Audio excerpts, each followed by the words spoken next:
Sabe, nós humanos andamos muito ocupados nesses últimos milênios. Desde que paramos de arrastar a mão no chão, demos um grande salto de chimpanzé a Homo sapiens. Fizemos muita bobagem, isso é certo. Mas também criamos umas coisas muito legais. E isso me fez pensar. Daqui a milhares de anos, quando estudiosos olharem para trás para fazer uma lista das invenções mais transformadoras e importantes da história da humanidade, o que será incluído nela? A lâmpada elétrica? O motor a vapor? O motor de combustão interna? O avião? O automóvel? E, é claro, o pão fatiado. Mas bem lá em cima, no panteão, junto com todas essas coisas, existe uma inovação mais recente, uma nova invenção que surgiu do nada e em pouquíssimos anos passou pelas nossas vidas como um verdadeiro tufão. A invenção em questão, é claro, é a World Wide Web. Um universo incrível e surrealista que gerou grandes fortunas, sustentou inúmeras indústrias e mudou a maneira com que o mundo trabalha, brinca, se comunica, faz compras e até como se apaixona. Meu nome é John Heilemann e estou aqui para contar a história da ascensão da rede, da obscuridade para a ubiquidade global. É uma história que conheço como a palma da mão, pois como jornalista assisti da primeira fila desde o início. Durante mais de uma década estive bem aqui no Vale do Silício, testemunhando de perto os momentos que deram forma à era da internet. Essa era começou com uma luta de poder feia para decidir quem controlaria o futuro da rede emergente. Jim Clark começa a socar a mesa e dizer: precisamos abrir o capital da empresa e temos que abrir agora mesmo. Naquele pregão, eu faturei 663 milhões. Uma luta que terminaria numa batalha épica dentro de um tribunal. Eu não faço ideia do que está falando. E que para sempre seria lembrada como a Guerra do Navegador. Éramos como um animal espantado com a Microsoft à nossa frente, dizendo: o que a gente faz, o que a gente faz? Nós chamamos todo mundo para ajudar. Isso não é um treino. Vão esmagar a gente, vão esmagar a gente. Nós temos que destruir essa empresa. A internet. Guerra dos Navegadores.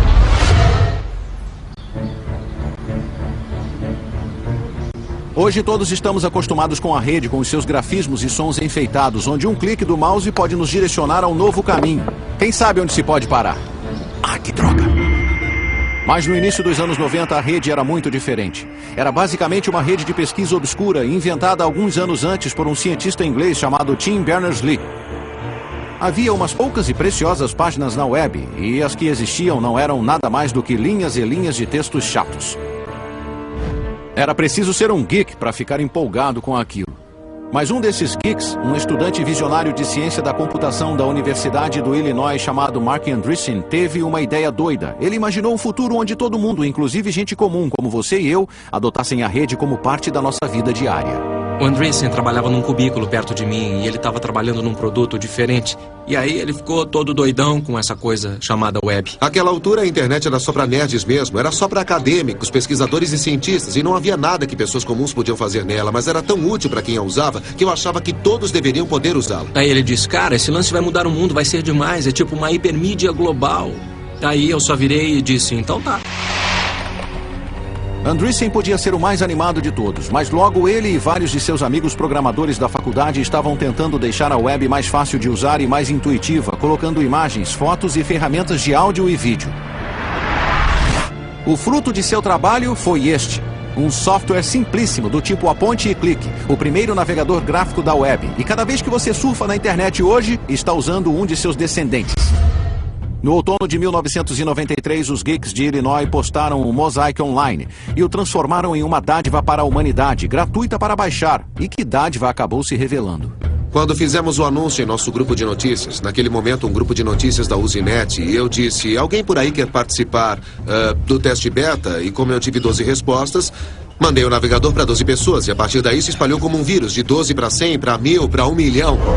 Esse foi o momento em que a internet passou da obscuridade para a ubiquidade, de um brinquedo para geeks e uma ferramenta para cientistas para uma mídia de massas de boa-fé. Um bando de garotos na casa dos 20 anos que se alimentavam de programas e hambúrgueres tinham iniciado uma revolução. Mas antes que o Mosaic tivesse a chance de se globalizar e, em paralelo, Bill Gates e a Microsoft precisava de mais um ingrediente, um monte de grana bem alto. Este prédio caríssimo foi um presente para a Universidade Stanford deste homem, um de seus ex-professores, Jim Clark. Garoto pobre do oeste do Texas, Clark era um ex-desistente do colégio que se transformou em professor de ciência da computação em Stanford e fundou a empresa Silicon Graphics, o que o tornou uma lenda no Vale. Ele gostava de carros velozes, vinhos caros e de fazer peripécias que desafiavam a morte, como pilotar um avião de acrobacias. A primeira vez que nos encontramos, ele me levou num passeio de helicóptero que quase nos matou. Mas tendo deixado a Silicon Graphics, Clark queria uma coisa nova, uma coisa grande. Quando viu o Mosaic, logo ficou convencido do que havia encontrado. Eu tinha passado muitos anos pensando na convergência de diferentes tipos de mídia com tecnologia digital. Então formou-se na minha mente a ideia de que a internet e a World Wide Web seriam uma coisa que anunciariam essa convergência. Sem perder tempo, Clark contatou Mark Andreessen, que tinha se formado no colegial e, com estilo, deixou Illinois com um emprego no Vale do Silício. Fevereiro de 94. Estou no trabalho e recebo um e-mail de Jim Clark dizendo: estou pensando em fundar uma nova empresa de software. Vamos marcar uma reunião e conversar? Então eu disse: bem, isso é interessante. Então infringi a minha regra de não acordar antes do meio-dia e tomei café da manhã com ele às 7 da manhã.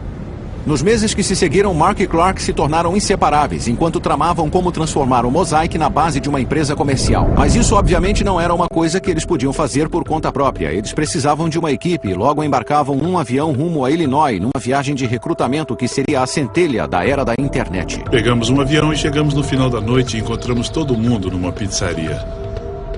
Aí nos sentamos, tomamos cerveja, comemos pizza e falamos genericamente sobre as nossas ideias. Acho que estávamos todos um pouco intimidados, para dizer a verdade, porque ele era um figurão do Vale do Silício, ele era relativamente famoso, tinha fundado uma empresa de informática bem grande.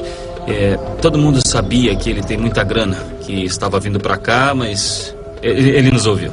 Na época eu não tinha um conceito de como ganharíamos dinheiro, mas é como muitas outras coisas. Se existem tantas pessoas usando uma coisa e ela tinha expandido para 1 milhão de usuários em um período de 9 meses, devia haver um jeito de faturar com ela. Mas esses caras não tinham ideia nenhuma. Na época, o que importava a Clark era fazer os geeks de Illinois subirem a bordo. Então ele lhes fez uma oferta muito além de seus sonhos mais loucos. E cada um de nós voltou com brilhos nos olhos, meio nas nuvens, sabe? E eu tava só no primeiro ano da universidade. E de repente recebi uma oferta de emprego em tempo integral antes mesmo de me formar, e com toda aquela grana foi tipo, nossa, que demais, por que eu ia recusar, né? Olhando para trás, pode parecer óbvio que o navegador da web mudaria o mundo. Mas embora Jim Clark possa ter sacado esse insight, a maioria das pessoas não sacou, inclusive uma que se esperaria que tivesse sacado imediatamente: Bill Gates. Gates, é claro, era o cofundador CEO da Microsoft, a mais importante e fantasticamente lucrativa empresa de alta tecnologia de todas. No decorrer de 2 décadas, a Microsoft tinha estabelecido praticamente um monopólio sobre os sistemas operacionais dos PCs e tinha usado esse monopólio para passar a controlar toda a indústria da computação. A web era cyberespaço na forma de uma estrada enorme, veloz e extasiante, capaz de levar você aonde sua curiosidade o conduzisse. Mas Bill Gates achava que essa estrada da informação devia ter pedágio. A Microsoft controlaria todas as cabines e todos deveríamos pagar para dirigir nela. Valeu, cara. O sistema online de Gates se chamava, nossa, que surpresa, Microsoft Network. E em 1994, muita gente inteligente presumiu que ele conseguiria impingi-lo ao mundo, como era de costume.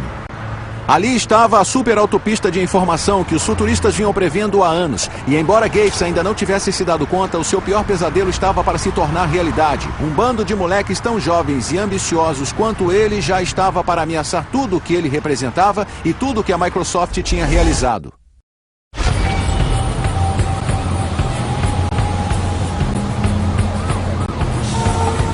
Brilhante, usuário de óculos e obcecado por computadores desde a infância, a jornada de Bill Gates para se tornar a figura mais importante da tecnologia começou em 1975, quando aos 19 anos ele largou a Harvard para fundar a Microsoft com o seu colega de ginásio Paul Allen. A visão de Bill Gates era simples e muito ambiciosa. Um PC em cada mesa, em cada lar e em cada escritório. E cada um desses PCs rodando com software da Microsoft. Em 1993, seu sonho chegou perto de se tornar realidade. Cerca de 90% dos PCs do mundo rodavam com Windows da Microsoft. Gates e o exército que ele havia reunido no gigantesco campus da Microsoft nos subúrbios de Seattle ralavam muito e eram muito duros com os seus rivais. A ascensão da empresa havia deixado um rastro de corpos atrás de si. Havia o Lotus, havia o World Perfect, havia o Borland, havia o Novell, até mesmo a poderosa IBM, todos deixados de joelhos. Gates agora era um dos homens mais ricos e influentes na face da Terra, e ele sabia disso. Certa noite, em um jantar, ele e alguns amigos discutiam a eleição de Bill Clinton à presidência, e Bill Gates soltou essa: "Eu tenho tanto poder quanto o presidente tem." A mulher dele o chutou embaixo da mesa ao ouvir isso, mas a verdade é que ele podia ter razão. Para muitos, o poder de Gates era sedutor, irresistível. Se você era um engenheiro de software jovem e faminto como Thomas Werdon, ou Harvey Partovi, ou um executivo experiente como Sam Jadala, a Microsoft era o lugar para se estar. Um lugar onde não importava se você era bonito ou atlético. Um lugar onde a inteligência, medida pela habilidade de criar programas fantásticos, era a única coisa que importava. Em outras palavras, o nirvana dos nerds. No início dos anos 90, o campus da Microsoft abrigava uma cultura muito dinâmica. Havia muitas das pessoas mais inteligentes em ciência da computação de todas as idades.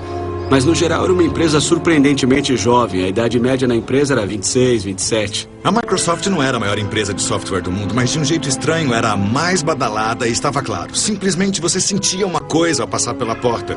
Era um tipo de arrogância que acompanhava todo mundo que trabalhava na Microsoft. Não eram só os engenheiros. Entrei na Microsoft em 1987 e era um grupo de pessoas que queria vencer. Era um grupo de pessoas muito agressivas com toda a concorrência que havia. O comportamento da Microsoft era mesmo radical, mas a sua inspiração não era tanto a arrogância, mas sim o medo e a insegurança. Gates sabia que a qualquer momento algum iniciante qualquer numa garagem em algum lugar poderia surgir e derrubar a Microsoft do mesmo jeito que eles fizeram com outros. E junto com seu primeiro-tenente, Steve Ballmer, ele estava determinado a impedir que isso acontecesse. Diferentemente de Gates, que havia largado a faculdade, Ballmer tinha se formado em administração. Enquanto Gates era o superego da Microsoft, magricela e cerebral, Ballmer era o Ed feroz, corpulento e emotivo. Não era nada comparado ao próprio Gates, o mais inteligente de todas as pessoas inteligentes da Microsoft. Um crânio que não aceitava bem nenhum revés, se é que ele sofria algum. Isso é ridículo. Mas eu não isso vou é usar necessário? essa coisa. Não. Alguém está confuso. Alguém não está pensando. Quer dizer, nunca mesmo. Vocês nunca entenderam o princípio da coisa. Todas as vezes que me encontrei com Gates, houve apenas um elemento consistente. O momento em que ele dizia que alguma coisa que eu disse tinha sido a coisa mais estúpida que ele já tinha ouvido. E eu nem trabalhava pro cara. Mas Thomas Werdon, sim. E ele se lembra de seu primeiro encontro com Gates como uma das experiências mais irritantes de sua vida. Ele não é conhecido por distribuir elogios. Ele só dizia tipo... É bom, tá bom. Provavelmente vamos ter que fazer mais do que isso. E esse era o máximo de feedback que a gente recebia. E não era desinteresse por parte dele. Eu acho que o que aprendi na época é que não ser detonado por ele já era uma grande vitória. Se ele não tivesse te chamado de idiota umas 19 vezes, então a sua reunião com Bill tinha sido boa. Com os protegidos da Microsoft sob seu domínio, bilhões de dólares em sua conta bancária e o lançamento do Windows 95 já visível no horizonte, o Bill Gates de 93 estava para se tornar o imperador mundial da alta tecnologia. Contudo, menos de 2 anos depois, Gates seria forçado a fazer um dos retornos mais acentuados da história corporativa, porque Clark Andreessen e sua equipe estavam para entrar em cena e jogar um obstáculo enorme em seu caminho.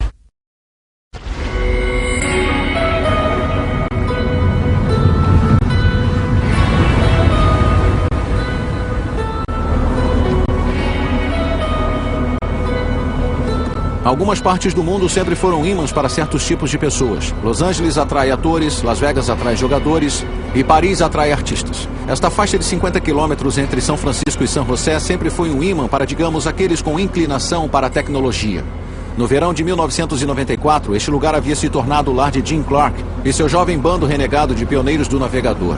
Nos meses seguintes, eles lançariam a empresa de software que teria o crescimento mais rápido que o mundo já havia visto, a Netscape Communications.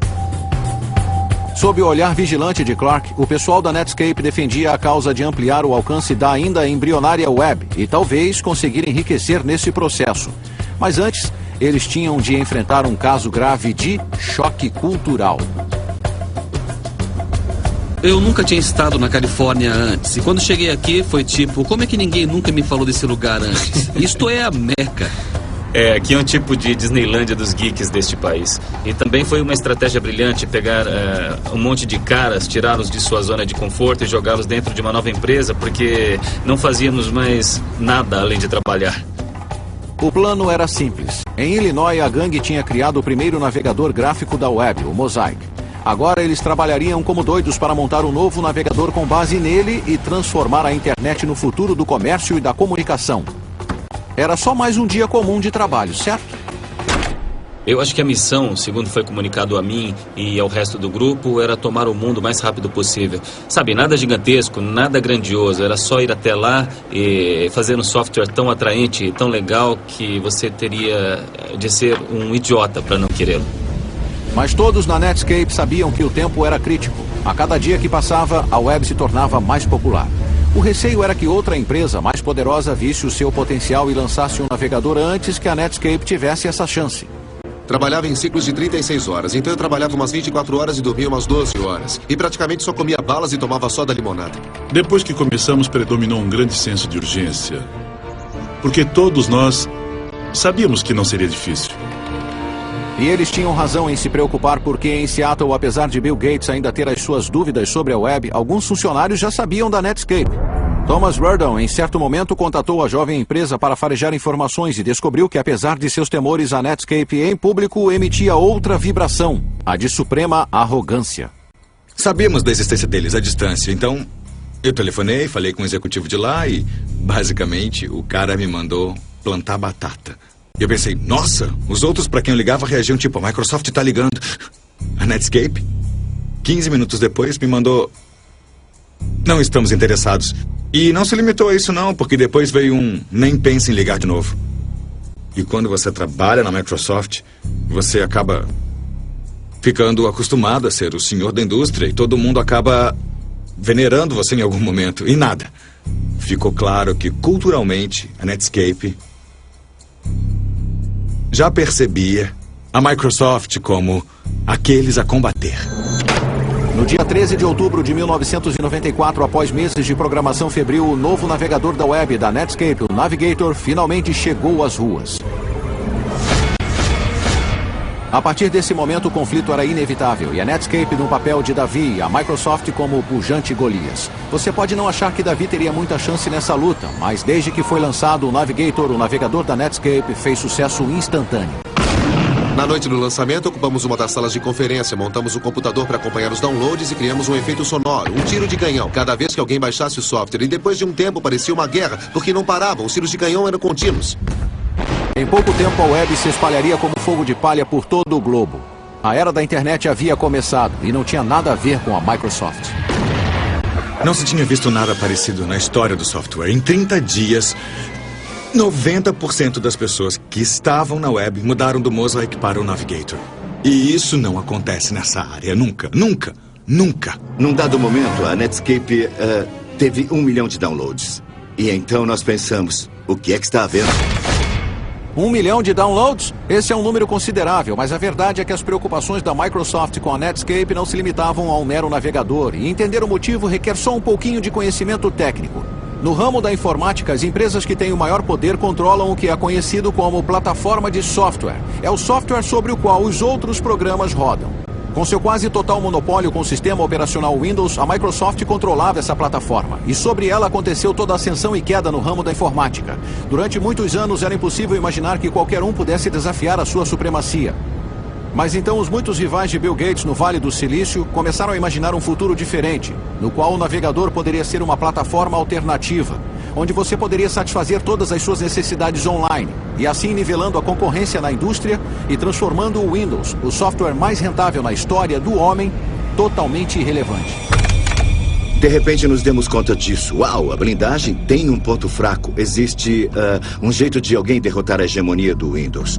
E existem outros programas que podem se popularizar e, de repente, nós podemos perder a nossa posição de liderança. O sucesso repentino da Netscape não passou despercebido para a Microsoft. De repente, Bill Gates entendeu não só a importância da web, como também a escala de sua própria estratégia e a necessidade de ratificá-la.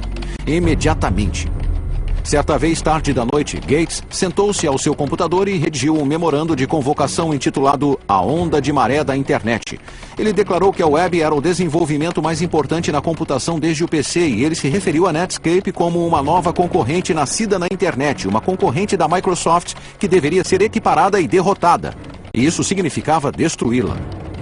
E houve uma guinada na rota. Todo mundo agora mesmo. Não na semana que vem, nem no mês que vem, mas a partir de amanhã. Deem um jeito de fazer mudanças. Bom, a mensagem de Bill para a empresa era: vamos procurar muitos jeitos novos de travarmos essa nova batalha. Dá para dizer que esse foi o início da Guerra do Navegador.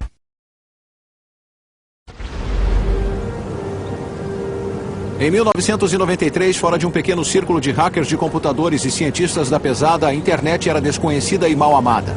Mas em 1995 a situação havia mudado dramaticamente.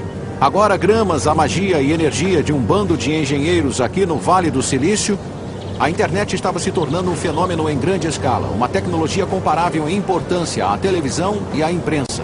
E na liderança desse ataque estava a Netscape, com seu navegador que estava se tornando o portal de entrada da web para milhões de pessoas. A empresa tinha acabado de contratar um respeitável CEO e os lucros estavam entrando. O futuro parecia tudo cor-de-rosa, ou não?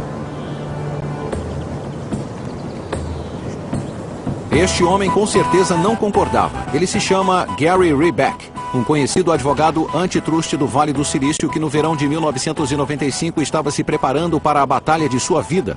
Como muitos outros no Vale, ele sabia que Bill Gates queria a internet e, mais do que a maioria, ele sabia, graças a uma carreira de conflitos com a Microsoft em defesa de seus clientes do Vale, que quando Gates defendia seus negócios, uma coisa era certa: havia sangue. E Rebeck tinha sido contratado pela Netscape e na hora ele viu que a jovem empresa havia subestimado e muito a ameaça que enfrentava.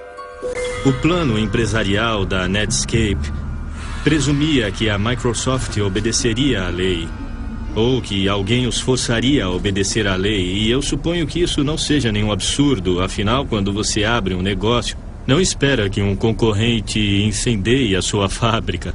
Não espera que um concorrente vá aos seus distribuidores e os ameace de falência se comercializarem o seu produto. Mas foi exatamente isso que a Microsoft fez. O problema para a Netscape era que a Microsoft e Bill Gates tinham percebido que a jovem empresa era a principal ameaça à sua dominância continuada. Na salva de abertura de uma guerra de alta tecnologia, Gates despachou um grupo especial de enviados, incluindo Thomas Verdon, para um encontro de chefões por trás das linhas inimigas aqui, onde então era a sede corporativa da Netscape. E o resultado foi uma das reuniões mais controversas da história empresarial moderna. Sabe-se com certeza que a reunião entre a Microsoft e a Netscape aconteceu aqui, mas o que aconteceu por trás de portas fechadas ainda é assunto de muito debate. A versão da Microsoft é mais ou menos assim. Nós fomos até lá em junho de 1995 e tivemos uma discussão bem aberta com eles sobre como poderíamos trabalhar com a Netscape, como trabalharíamos com ele em servidores da web, navegadores e como daria para usar, tipo, o Microsoft Word para rodar com o software da Netscape. Foi uma discussão bem ampla, que rolou por umas 6 horas, um dia inteiro de discussões. E foi interessante, a reunião correu fácil e amistosamente. Ei, isso não parece tão ruim, mas a versão dos eventos da Netscape foi só um pouquinho diferente. Eles foram à reunião e fizeram uma oferta. E a oferta era: eu venço e talvez vocês sobrevivam. Ou eu venço e talvez vocês não sobrevivam. Basicamente, essas eram as duas escolhas. Parecia aquela cena de O Poderoso Chefão. A Netscape recebeu uma oferta que não podia recusar. Eu era um bebê, e eu e alguns dos outros garotos fomos lá, e ao estilo do Poderoso Chefão, ameaçamos a Netscape. Isso é um absurdo, é descaradamente absurdo. A Microsoft nos ofereceu $1 milhão por acesso ilimitado a toda a nossa tecnologia, e esse era um montante total da oferta. Então, essencialmente, eles disseram: compraremos toda a sua empresa por $1 milhão. Peguem ou larguem, mas se largarem, nós vamos copiar tudo o que fizerem. Eu me lembro de ter pensado na hora: se isso não é ilegal, deveria ser. Se as afirmações da Netscape fossem verdadeiras, isso significava que a Microsoft tinha infringido a lei antitruste americana, para ser exato. O objetivo da lei era restringir o comportamento de empresas detentoras de monopólios, e a maioria dos especialistas não concordava que era isso que a Microsoft tinha com o seu sistema operacional Windows. Poucas horas depois da reunião, a Netscape pediu a Gary Rebeck que alertasse o Departamento de Justiça americano sobre o ocorrido e começasse a estabelecer as bases para um processo contra a Microsoft. Mas Thomas Verdon farejou algo estranho.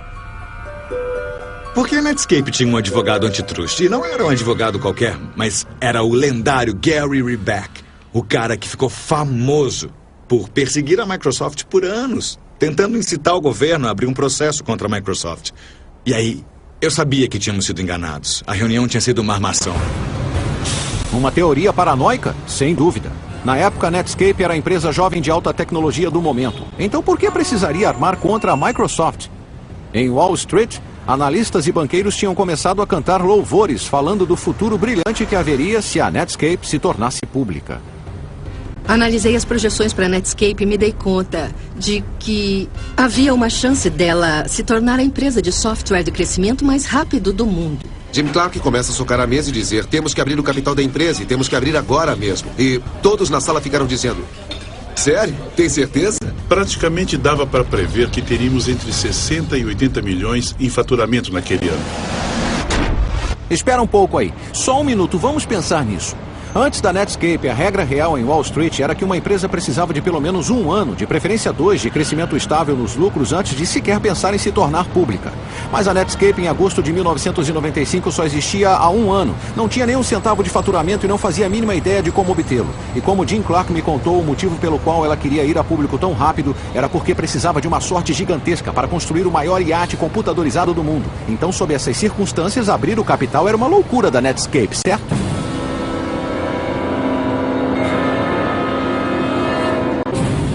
Errado. Em seu primeiro dia na bolsa, as ações da Netscape subiram como um foguete, provocando um crescimento na internet que ressoaria pelo resto da década.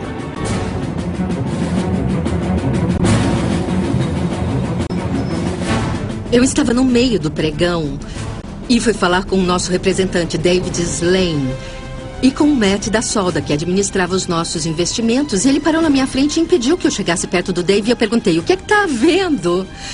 E ele disse: estamos com um volume enorme de negociação de ações e o Dave precisa se concentrar ao máximo. E começamos a ver a maior negociação inaugural de ações e a maior valorização de todas. E a gente pensou: puxa, as pessoas gostam mesmo da gente.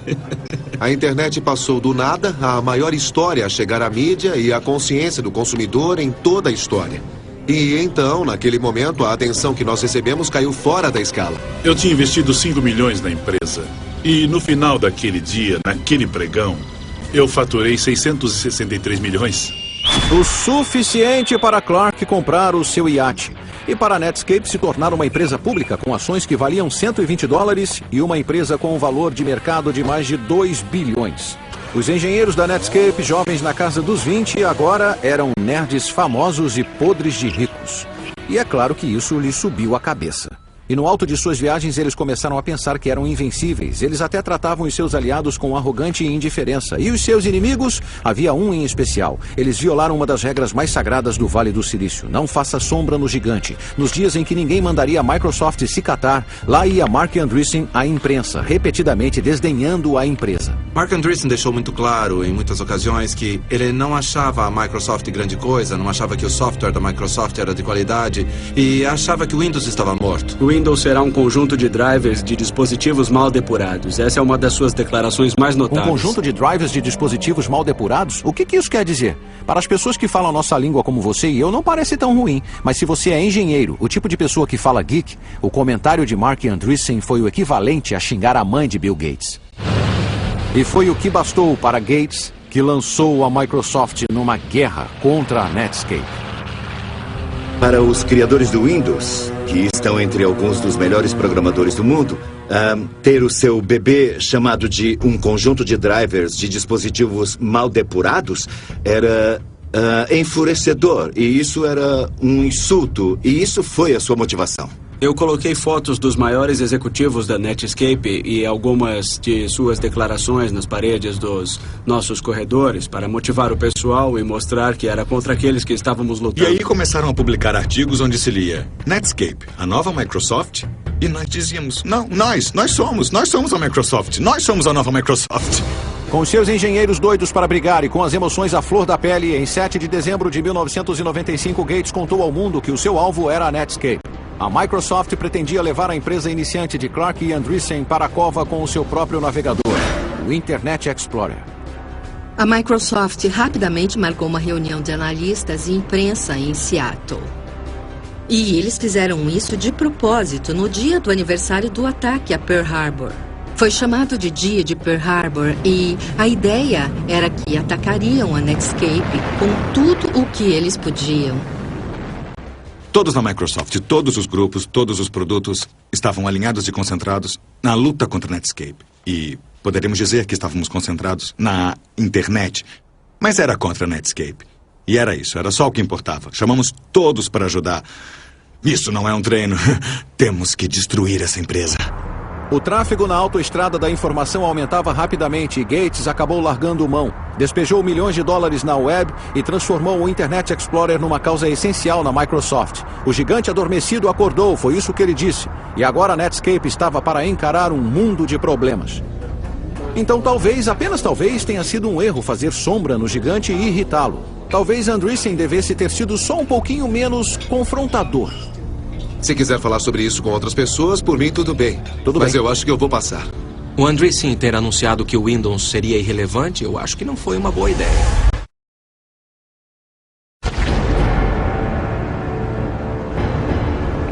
Em 1996, a internet estava no auge. Com bilhões de dólares em jogo, a Microsoft e a Netscape estavam num duelo de titãs para ver quem se tornaria a força dominante no admirável mundo novo da web. E agora ele entrava em sua fase final, a mais dramática, e para a Netscape, a fase mais devastadora.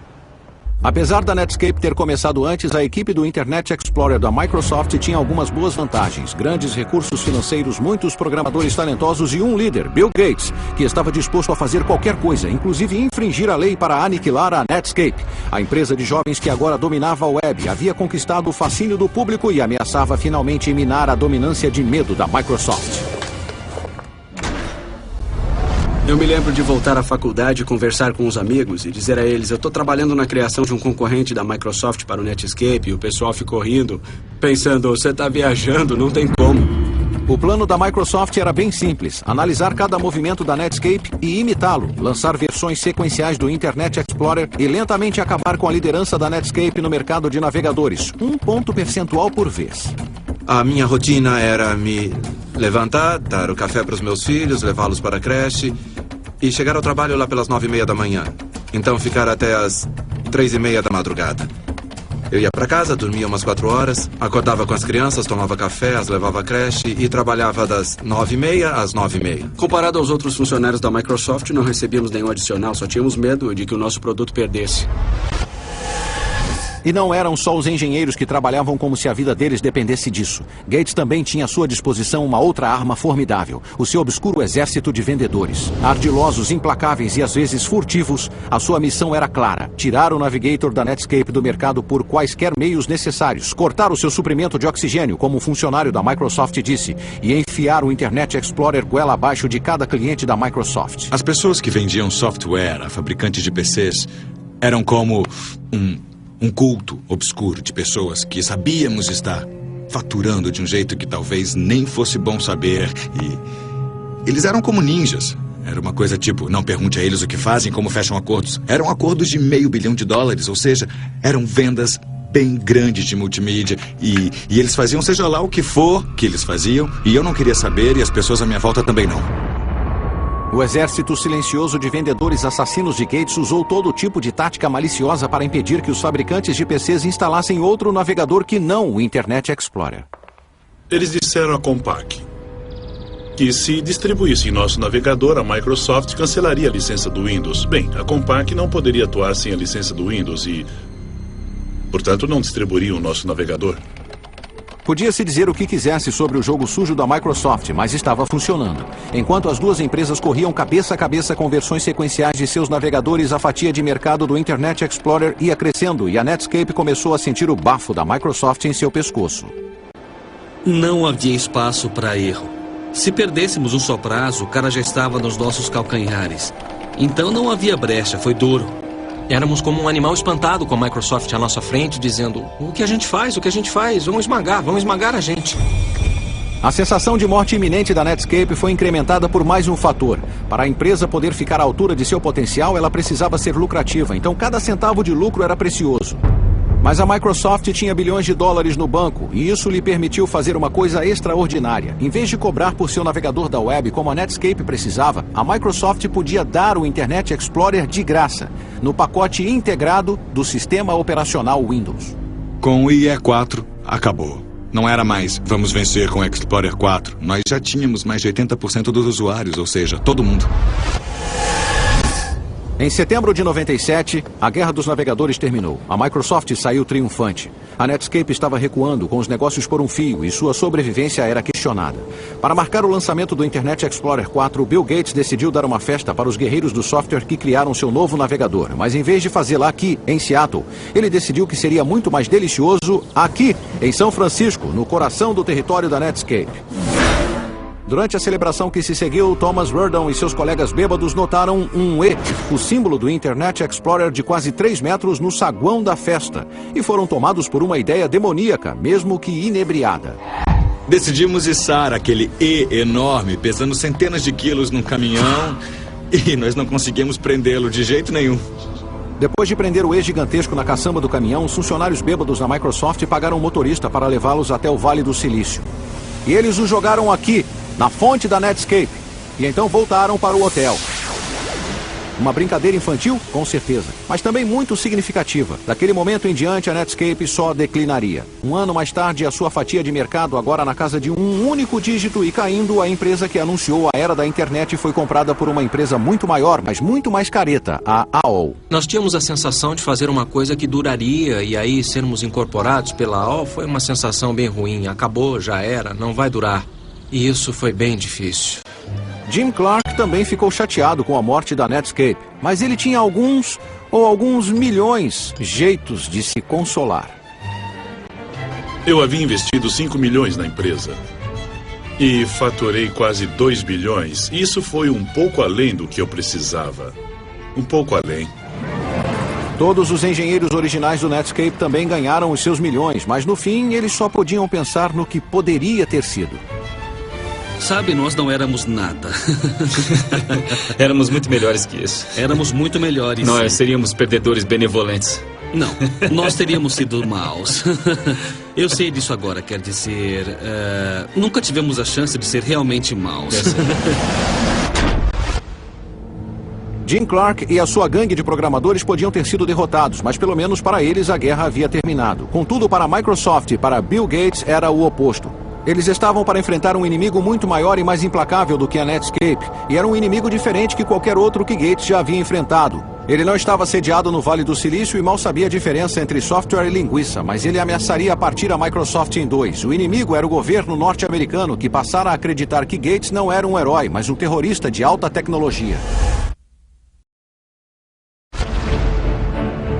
O ano é 1998 e o Departamento de Justiça dos Estados Unidos, incentivado pelos inimigos da Microsoft no Vale do Silício e em particular pela Netscape e seu advogado Rottweiler Gary Reback, abriu um histórico processo antitruste contra a empresa de Bill Gates.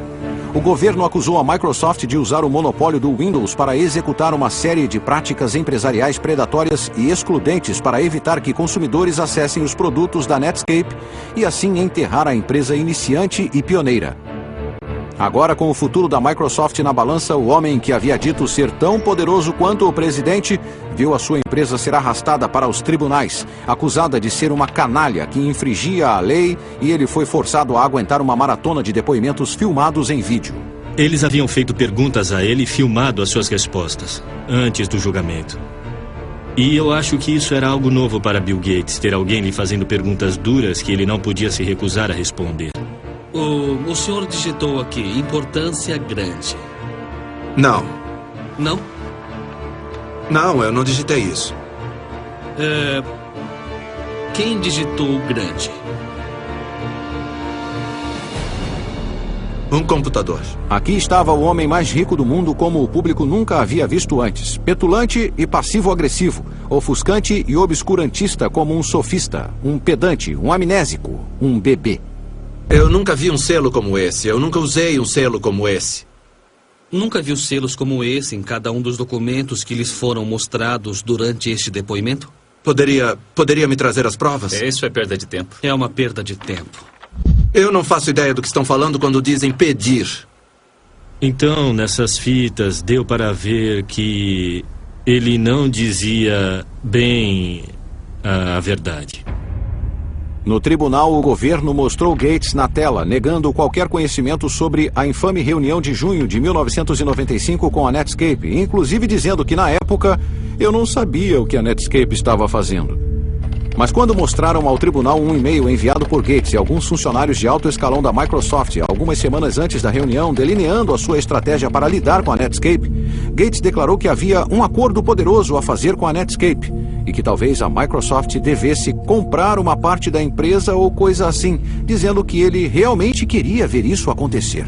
Tivemos pessoas que forçaram a barra e fizeram acordos que, em retrospecto, não deveriam ter sido feitos. Eu diria que sim, acho que fizemos. E isso dificultou muito para a nossa concorrência, porque nós aproveitamos da nossa posição e, claramente, infelizmente, foi isso que se tornou a nuvem escura sobre a Microsoft. Ter um processo anticompetitivo aberto contra nós significava que o que estávamos tentando fazer era pior para os consumidores, mas em meu trabalho diário eu sempre quis fazer um produto melhor, para que as pessoas que eu conhecia, minha mãe, o meu irmão, os meus amigos, usassem o meu produto porque ele era melhor. Em junho de 2000, o juiz federal encarregado do caso da Microsoft deu o seu veredito final. Culpada, culpada, culpada. E ele recomendou que a empresa fosse dividida, fazendo com que o seu valor na bolsa caísse 30 bilhões de dólares da noite para o dia. O veredito fez com que a equipe do Internet Explorer caísse das alturas para o chão. Mas foi mais duro ainda para o próprio Gates. O julgamento havia pesado muito para o chefe da Microsoft. Ele ficou desgastado, derrotado e fisicamente doente. A certa altura, alguns membros do conselho da Microsoft me disseram que Gates até foi às lágrimas na reunião do conselho da empresa. Contudo, finalmente, uma corte federal de apelação, embora concordasse que a Microsoft tivesse infringido a lei sistematicamente, decidiu que o veredito foi duro demais e rescindiu a ordem para dividir a empresa. Para muitas pessoas, pareceu que a Microsoft tinha se safado com assassinato de novo. Mas agora, alguns anos depois, aqui em Stanford, diante do prédio da ciência da computação Gates, ironicamente pertinho do edifício pago por Jim Clark, a história não parece tão simples. Após a conclusão do julgamento, Gates passou a sua posição de CEO da Microsoft para seu braço direito, Steve Ballmer, e logo começou a concentrar cada vez mais tempo e esforços aos seus interesses filantrópicos, geridos da Gates Foundation. O que ficou claro é que, tal qual J.D. Rockefeller, o barão da borracha de uma era anterior, Gates poderia acabar mudando o mundo com seu trabalho beneficente, tanto quanto o fez com a Microsoft. E está igualmente claro que a Microsoft não é mais a força que já foi. O jeitão e a bravata de cowboy que definiu a empresa em sua época de ouro já era. Embora a Microsoft tenha vencido a guerra do navegador, a revolução causada pela Netscape deu luz a uma nova geração de iniciantes. Empresas como a Google, que fizeram a Microsoft parecer velha, perdida e lenta. Assim como a Microsoft e Gates haviam feito com a IBM 2 décadas atrás. Então uma lição eterna do mundo da alta tecnologia foi comprovada de novo. Que até mesmo os impérios mais poderosos podem desaparecer em um clique.